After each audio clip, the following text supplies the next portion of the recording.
बेचने के लिए उन पर दबाव डाला जा रहा है। ऋण देने के साथ साथ उसका बीमा भी बिकवाया जा रहा है। 2-3% ऊपर के कर्मचारी को विदेश यात्राएं और मोटा कमीशन मिल रहा है। इसका नतीजा यह होता है कि बैंकर इंश्योरेंस एजेंट बन गया, जिसके लिए वो पढ़ाई नहीं करता है और न तैयार होता है।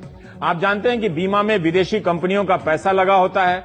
प्राइवेट कंपनियों के हिस्सेदारी वाला बीमा जनता के पैसे से वेतन पाने वाले बैंक कर्मचारी हमारे बेच रहे हैं। इसके लिए बीमा कर्मचारियों को कंपनियों को अपनी तरफ से कर्मचारी रखने नहीं पड़े, मगर बैंकों के मौजूदा कर्मचारियों से ही उन्होंने अपना काम निकाल लिया। जाहिर है बीमा कंपनियों को बिना लागत के ही ज्यादा मुनाफा हो गया और बैंकों को घाटा हो गया।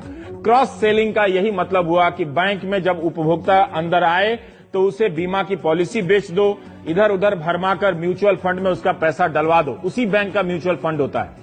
कई बार तो उसकी मंजूरी के बिना ही यह सब होता है। यह विश्वास के साथ धोखा है। जैसे कई बार बैंक आपके खाते से पैसे काट लेते हैं।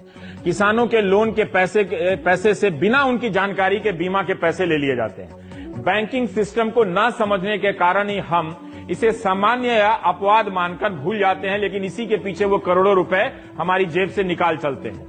हमने अमेरिका के स्टैनफोर्ड यूनिवर्सिटी का एक रिसर्च पेपर पढ़ा जिसे ब्रायन तायान ने दिसंबर 2016 में लिखा था। वहां पर एक बैंक है वेल्स फार्गो।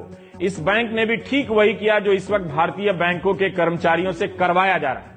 वेल्स फार्गो के चेयरमैन और बड़े अधिकारियों को वहां पर खूब इनाम मिलते थे, banker of the year type के, जैसे यहां भी फर्जी इनाम मिलते हैं, फोटो छपता है उन लोगों का। मगर सब कुछ दिनों की बात थी। जल्दी ही भांडा फूट गया कि वेल्स फार्गो अपने कर्मचारियों से बैंकिंग के काम के अलावा जबरन क्रॉस सेलिंग करवा रहा है, यानी उन्हें बीमा पॉलिसी, क्रेडिट कार्ड बेचने के टारगेट दिए जा रहे हैं। जब लॉस एंजलिस सिटी और बैंकिंग रेगुलेटर ने वेल्स फार्गो पर केस किया तो जुर्माने से बचने के लिए सितंबर 2016 में बैंक को ऐलान करना पड़ा कि मामले को सेटल करने के लिए हम $185 मिलियन देंगे। बैंक ने माना कि 5 साल में उसके कर्मचारियों ने 20 लाख से अधिक खाते बिना उपभोक्ताओं की मंजूरी के खोल दिए, जैसा इस वक्त भारत में हो रहा है। ठीक जनधन में भी हुआ और किसानों से बीमा का पैसा काटा गया।